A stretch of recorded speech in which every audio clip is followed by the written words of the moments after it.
Bab 1980, Dosa Besar. Karena mereka menempati seluruh gang, maka mereka melakukan kegiatan kriminal apapun tidak diketahui oleh orang biasa. Saat ini, Johan dan yang lainnya telah mengikat semua orang jasa keamanan Dragon Zure, menyumpal mulut mereka dan mengunci mereka di sebuah rumah kecil yang kumuh. Hadil berkata, "Tuan Lane bilang dia akan datang, kita siapkan makanan dulu. Sepertinya dia belum makan juga." Johan mengangguk, memikirkan hal-hal yang mereka lihat di gang ini. Seketika dia tidak bisa menahan rasa mual. "Kita harus memberantas jasa keamanan Dragon Zure ini. Kita akan membahas apa yang harus dilakukan saat Tuan Lane tiba.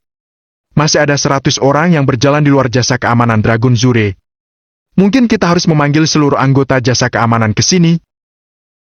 Sean datang dengan sangat cepat, tepat pada waktunya untuk mendengar apa yang Hadil katakan, dan Sean menjawab, "Apa kita perlu mengutus seluruh anggota untuk menyelesaikan jasa keamanan Dragon Zure?" Sean melirik sekeliling. "Baru saja kalian mengatakan telah menemukan sesuatu yang tidak beres, melibatkan penambangan ilegal dan masalah lainnya, bukan? Bawa aku pergi ke sana." Hadil mengangguk dan segera membawa Sean ke ruangan lain. Meskipun tempat ini adalah gang kecil yang rusak kalau lihat dari luar, sebenarnya dekorasi di dalamnya sangat mewah. Jadi, bisa dibayangkan betapa pandai anggota jasa keamanan Dragon Zure menikmati hidup mereka.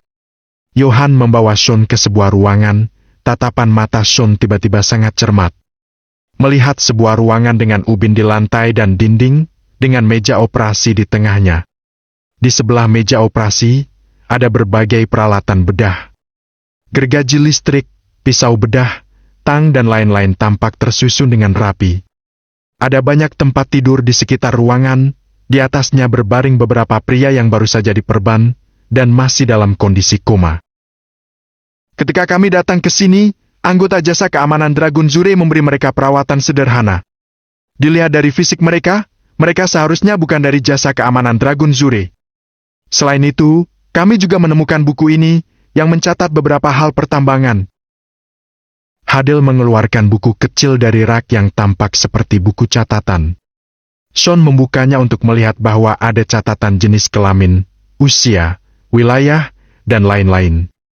Semuanya adalah laki-laki di masa jayanya. Ada juga kolom informasi keluarga di belakang. Istri dan anak perempuan dari pria ini tampaknya dikendalikan oleh anggota jasa keamanan Dragon Zure. Buku catatan ini telah berisi lebih dari 20 halaman. Jika orang-orang ini benar-benar dibawa ke tambang, menurut catatan di atas, setidaknya ada 100 hingga 200 orang. Melihat ekspresi Sean yang sangat dingin, Johan menggelengkan kepalanya dan menghela napas.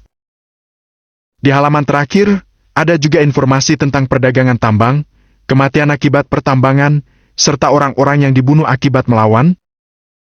Sean membuka sampai halaman belakang dan melihat daftar nama yang tercatat. "Periksa! Periksa dengan teliti, aku mau tahu semua informasi tentang jasa keamanan Dragon Zure." Nada bicara Sean sangat tegas. Dia awalnya mengira jasa keamanan Dragon Zure terlibat dalam tindakan kriminal saja, tetapi dia tidak menyangka ada rantai penambangan ilegal bawah tanah. Johan dan Hadil dengan cepat setuju. Hadil berkata, "Tuan Lane, kami berdua lebih pandai dalam bertarung daripada mencari informasi. Bagaimana kalau kita tidak meminta pasukan Kabupaten Dragonland membantu kita dan membiarkan mereka menemukan informasi untuk kita? Kalau oke, kami langsung menghubungi mereka."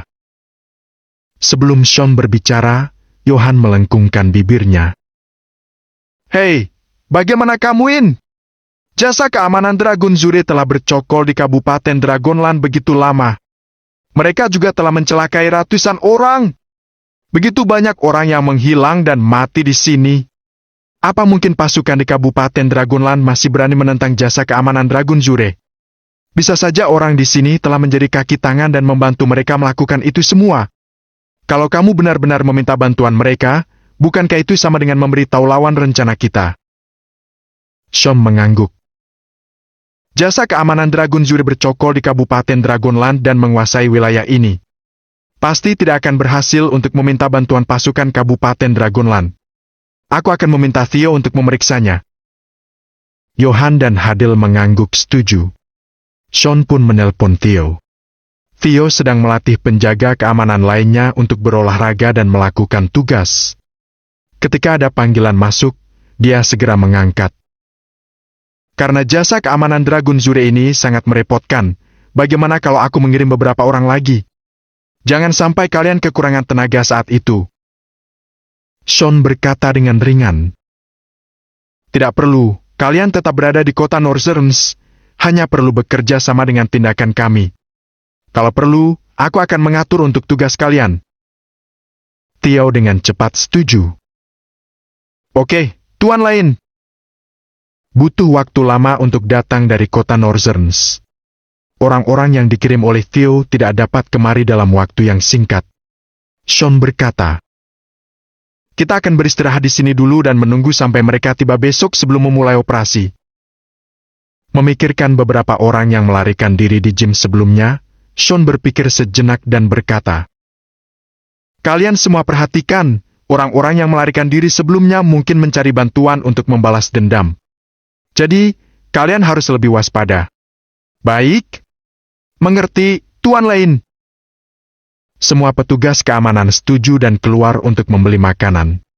Johan dan Hadil mengajak Sean untuk terus mengamati gang ini. Selain ruang operasi yang ditemukan Johan dan yang lainnya, mereka menemukan beberapa ruang operasi lain. Meskipun tidak ada orang di dalamnya, ada buku catatan. Informasi yang tercatat di dalamnya berbeda dengan yang ditemukan Johan sebelumnya. Hal ini menunjukkan bahwa jumlah korban jauh lebih dari ke-200. Jumlah catatan dalam buku-buku ini telah mencapai 400 hingga 500 orang. Makin dilihat, makin serius wajah Sean. Bahkan Johan dan Hadil, dua orang yang berpengetahuan juga agak terkejut. Setelah informasi ini terbukti benar, kejahatan jasa keamanan Dragon Zuri ternyata sangat luar biasa. Kuncinya adalah pertambangan, tetapi ini adalah industri nasional, pertambangan swasta ilegal. Sean ingin mengamati semua yang ada di sini dan datanglah ke sebuah kamar yang terkunci. Sean mendengarkan apa ada suara di dalamnya dan menendang pintu hingga terbuka. Tanpa diduga, situasi di dalam membuat Sean dan Johan tertegun sejenak. Di ruangan yang tampak besar ini, beberapa wanita kurus dan kotor berkerumun dan menatap mereka dengan ngeri. Ruangan itu sangat kotor, ada bekas mie instan di sudut, dan juga beberapa sisa makanan cepat saji. Siapa kalian? Seorang wanita bertanya dengan ngeri, matanya penuh ketakutan. Sean adalah seorang pemuda dengan wajah tegas. Dia agak terkejut saat melihat mereka. Bab 1981, kamu tidak sanggup menanggung konsekuensinya. Dua orang tua di belakangnya sama. Mereka tampak berbeda dengan anggota dari jasa keamanan Dragon Zuri. Namun, mereka juga tidak terlihat seperti orang baik.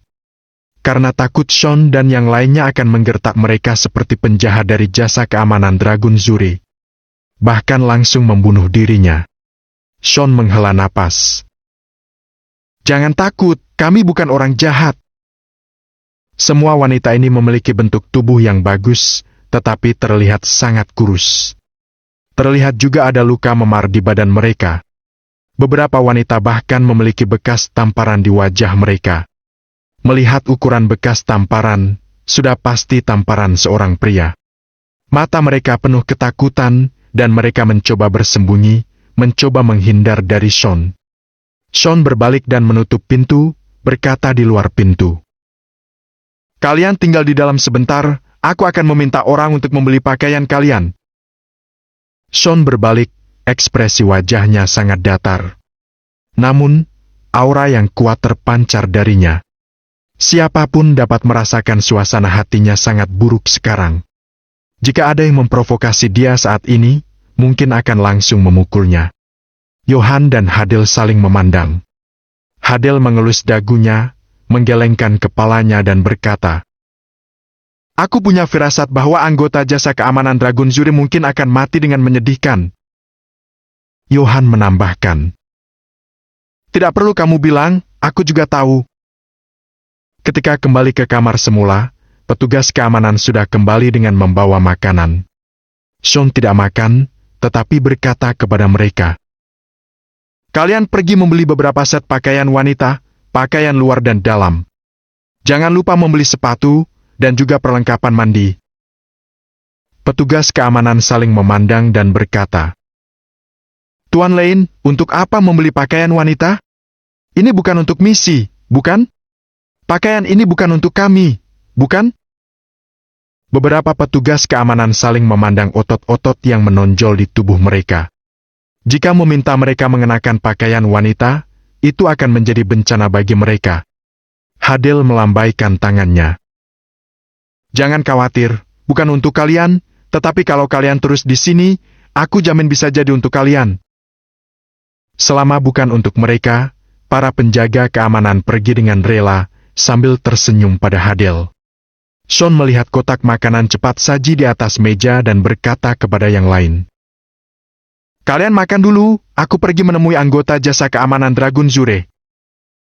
Sean ingin menggali beberapa informasi dari mulut mereka, jangan sampai Tiao dan yang lainnya membuang waktu dalam penyelidikan.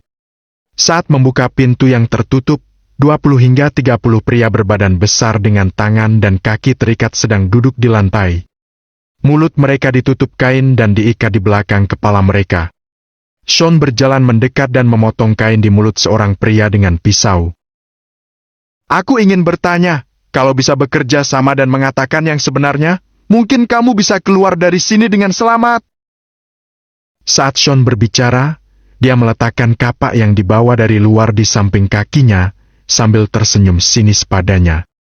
Namun, senyum ini membuat pria berbadan besar ini menggigil. Kamu mau apa? Siapa kalian? Jangan mendekat ke sini." Satu-satunya pria besar yang bisa berbicara berteriak ngeri, melihat beberapa kapak besi, seluruh badannya bergetar dan hampir terkencing di celana. Dengan adanya Johan dan Hadel yang memimpin tim, tidak perlu mencari penjaga keamanan lainnya. Dua lelaki tua ini sudah mampu menjatuhkan mereka dengan mudah. Saat itu, mereka sedang berkumpul untuk bermain kartu. Mereka tidak menyangka ada yang datang menyerang markas jasa keamanan Dragon Zure mereka. Jadi, mereka dikalahkan dalam kondisi lengah. Namun, ketika mereka bereaksi dan mulai melakukan serangan balik, sudah tidak sempat mengambil senjata. Akibatnya, mereka dimusnahkan oleh dua orang tua itu dan diikat olehnya. Sekarang, tidak akan ada yang bisa mendengarkan mereka berteriak tolong. Orang-orang ini juga memiliki senjata tajam di tangan mereka. Anggota jasa keamanan Dragon Zure pun sudah merasakan keputusasaan. Sean datang dengan kapak, tampaknya akan interogasi dengan cara paksa. "Aku tidak tahu apa-apa. Jangan tanya aku. Sean mengerutkan kening dan menamparnya. "Lebih baik tutup mulutmu." Sean tampak melunjak, sehingga pria itu gemetar, matanya penuh ketakutan. "Pam!" Tamparan Sean membuat kepalanya berdengung. Seketika penglihatannya menjadi gelap, seolah ada bintang di matanya. Tampaknya sudah tidak sadarkan diri. Setelah dia sadar kembali, wajahnya sudah penuh darah dan bengkak. Dia meludahkan darah dari mulutnya, diikuti dengan gigi gerahamnya. Sean menjabat tangannya dan mengeluarkan selembar tisu dari saku untuk menyekanya. "Aku mau bertanya samamu, apa yang biasanya dilakukan jasa keamanan Dragon Zure?" Ada aura pembunuh yang tersembunyi di hati Sean. Meskipun dia tidak berpikir dirinya adalah orang baik, dia jelas juga bukan penjahat.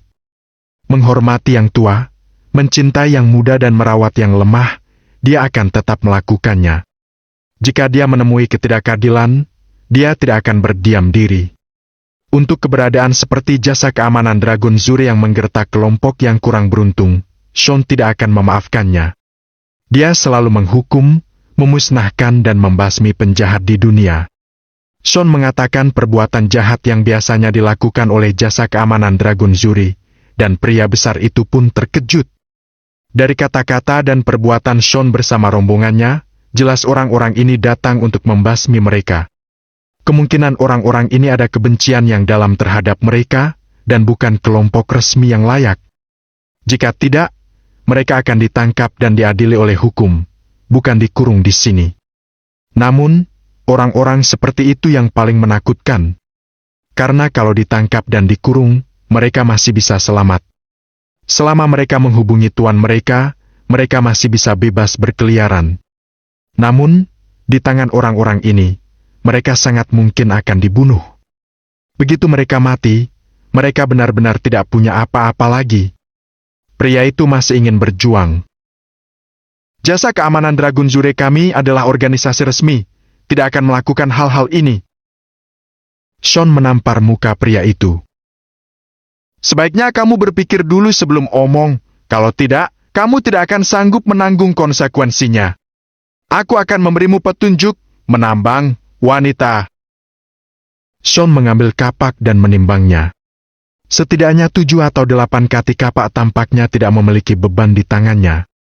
Aura pembunuh yang kuat makin tampak saat ini, tetapi pria yang ditampar oleh Sean tidak berniat memperhatikan aura pembunuh yang menakutkan ini. Bab 1982, Interogasi. Kepala pria itu kembali berdengung karena tamparan itu. Anggota lain dari Jasa Keamanan Dragon Zure semuanya menatapnya dengan ketakutan, seolah-olah mereka sedang menghadapi iblis. Aku akan mengatakannya. Aku mengatakan semuanya. Setelah memuntahkan beberapa gigi, pria itu terkejut dengan 2 tamparan dan niat membunuh Sean yang menakutkan, sehingga membuatnya menangis keras. Aku akui bahwa Jasa Keamanan Dragon Zure memang menambang secara ilegal dan menipu beberapa pria untuk menambang. Kami pasti tidak mengurung wanita. Sean bertanya. Benarkah? Aku menemukan 6 wanita di sebuah ruangan.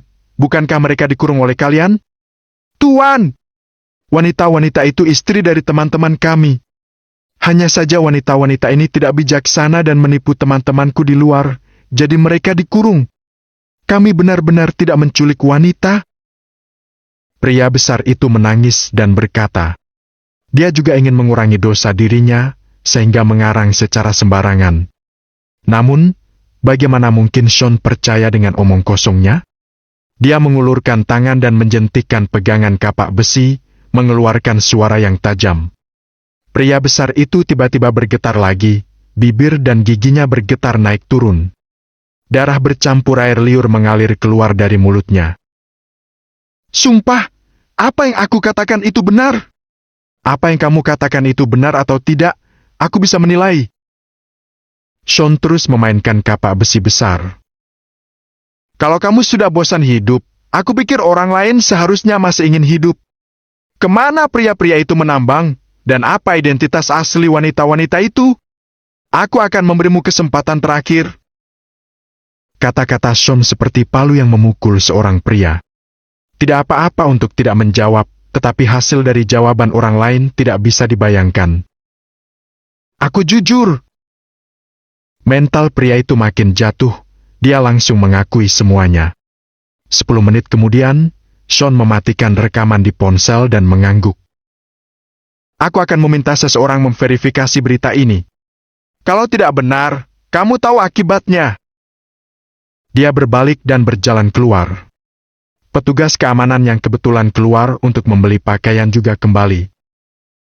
Ayo, bawa semua pakaian ke sini. Sean memimpin jalan, penjaga keamanan membawa pakaian dengan rasa ingin tahu. Ketika Sean membuka pintu, wanita di ruangan itu tiba-tiba menatap dengan penuh kepanikan. Mereka sangat menantikan Sean, tetapi juga takut melihat anggota Jasa Keamanan Dragon Zure. Melihat Sean, mata mereka berbinar.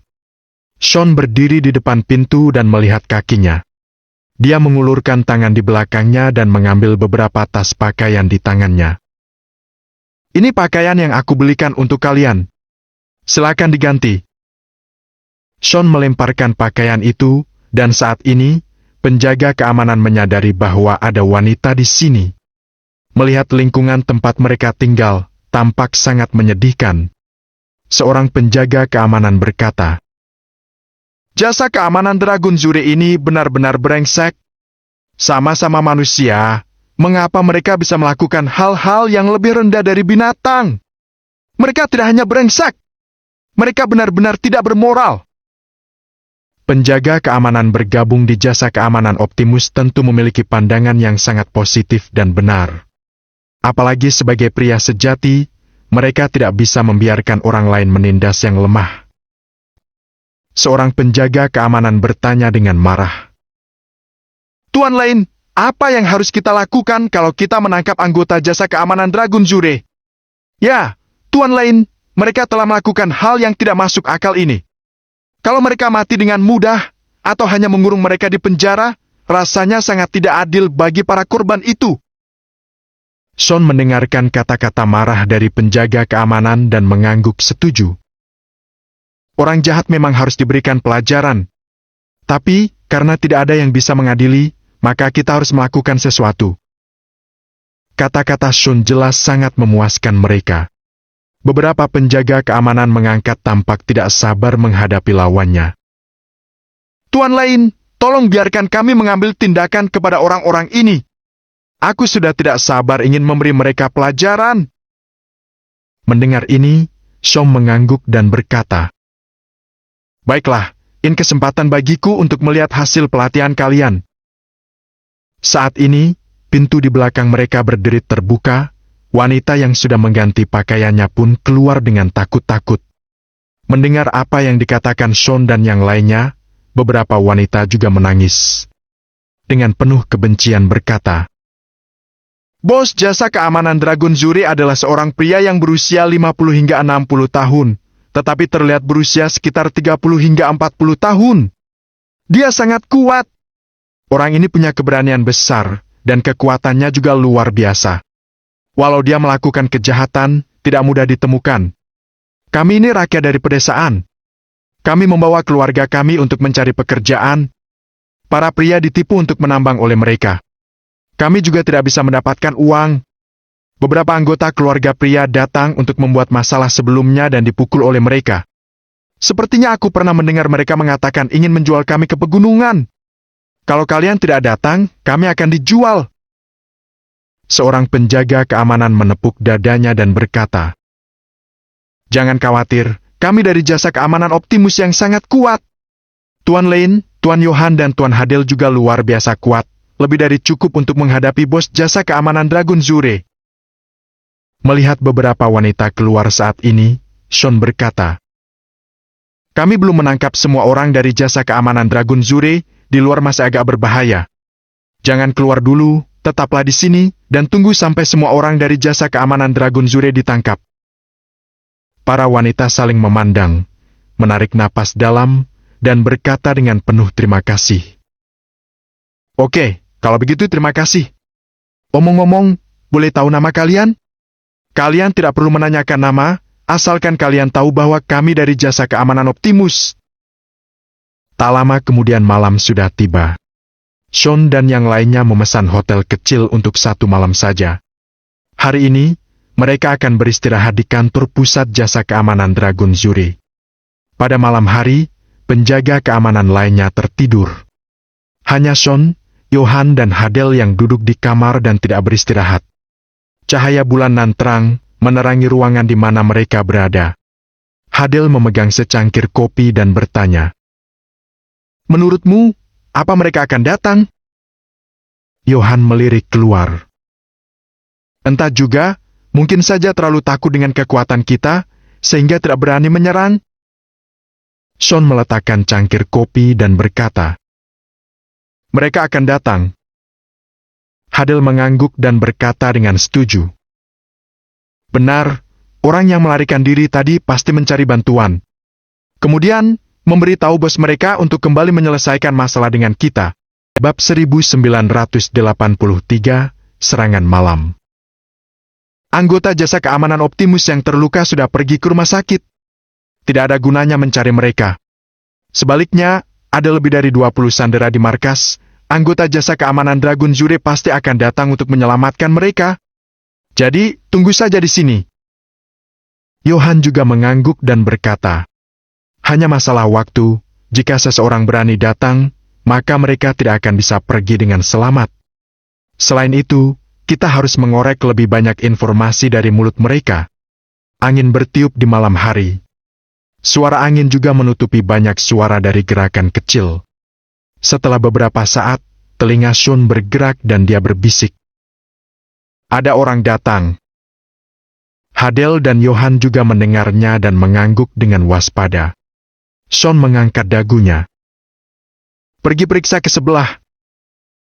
Hadel mengangguk, dia berdiri dan diam-diam mengintip pintu sebelah. Di ruangan ini, berisi orang-orang yang mereka tangkap pada siang hari. Selain pria yang giginya rontok oleh 2 tamparan Sean itu mulutnya tidak tertutup, anggota yang lain terikat erat. Ada juga sesuatu yang dimasukkan ke dalam mulutnya, dan diikat ke belakang kepalanya, jadi tidak bisa bersuara. Sekarang, mereka sudah lelah dan lapar, sehingga tertidur lelap, bahkan terdengar dengkuran keras di kamar tersebut. Tanpa memberitahu siapapun, Hadel memasuki ruangan dan berdiri di samping jendela. Jendela di sini adalah jenis jendela tua yang dipasang di pedesaan, bukan dengan jaring anti-maling dan kaca seperti di kota. Jendelanya tampak dapat dibuka dengan mudah. Sebuah pisau kecil dimasukkan ke dalam celah, dengan pergerakan pisau tersebut untuk membuka soketnya. Hanya menimbulkan suara yang sangat kecil selama proses ini. Lagi pula, suaranya juga tertutup oleh dengkuran orang-orang di ruangan ini. Jika mereka menutup pintu dan tidak melihat ke sini, tidak ada yang akan menyadari seseorang telah datang untuk menyelamatkan mereka. Hadel menyaksikan jendela dibuka, dan sesosok tubuh diam-diam melompat dari jendela. Dia menggeleng dan menutup jendela tanpa suara. Dengan satu pisau kecil, penyusup itu langsung dipukul hingga pingsan. "Tuan Lane, seseorang masuk ke sini." Dia menyeret pria itu keluar dan melemparkannya ke depan Sean. "Kemampuannya cukup bagus, tapi tentu saja masih di bawah aku. Tidak akan ada yang datang lagi malam ini, bukan?" Sean menggelengkan kepalanya. "Siapa yang tahu? Bangunkan saja dia dan tanyakan dengan jelas padanya." Hadel berdiri di samping dan langsung mengambil secangkir kopi hangat dan menyeram ke wajah pria itu. Segera, pria yang tidak sadarkan diri itu terbangun oleh percikan, lalu berteriak sambil melompat. "Ah, panas sekali! Wajahku! Diam!" Sean mengerutkan kening tidak sabar ketika dia melihatnya melompat dan berteriak. Mata Hadel melebar saat dia berjalan tepat di belakang pria itu dan menendangnya.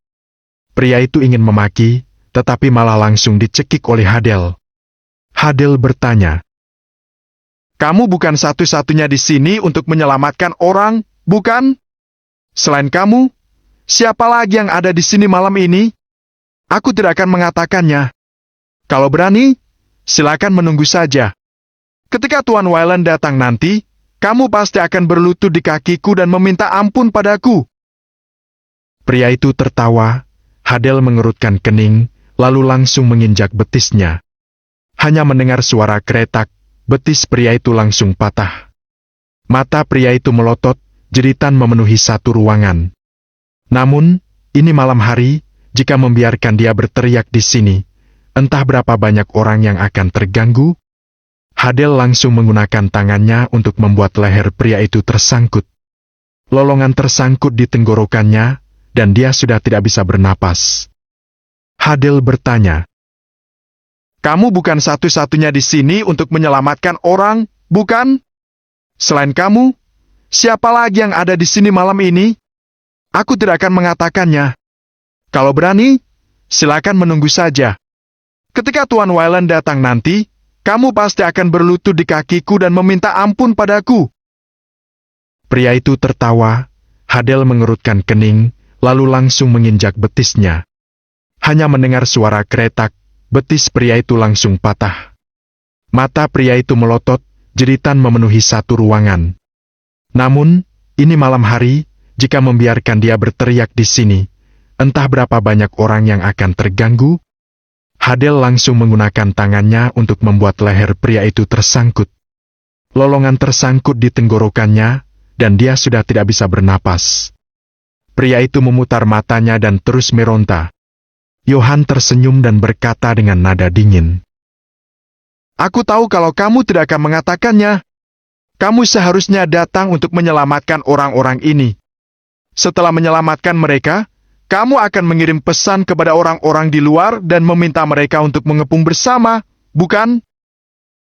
Pria itu dengan putus asa meraih tangan Hadel, tetapi telapak tangan Hadel memegang lehernya dengan erat. Itu seperti sepasang tangan baja yang kejam, membuatnya tidak bisa gemetar sama sekali. Begitu Sean mengangkat tangannya, Hadel pun menurunkan tangannya, dan pria itu pun terbatuk. Pria itu tidak berani berteriak, kondisi yang menyesakan membuatnya ketakutan. Kekuatan Hadel di luar dugaannya. Kalau aku bertanya, sebaiknya kamu katakan dengan jujur. Kalau tidak, aku juga tidak keberatan mematahkan kakimu yang lain. Kesabaran Hadel sangat kurang, sehingga dia berkata dengan tidak sabar.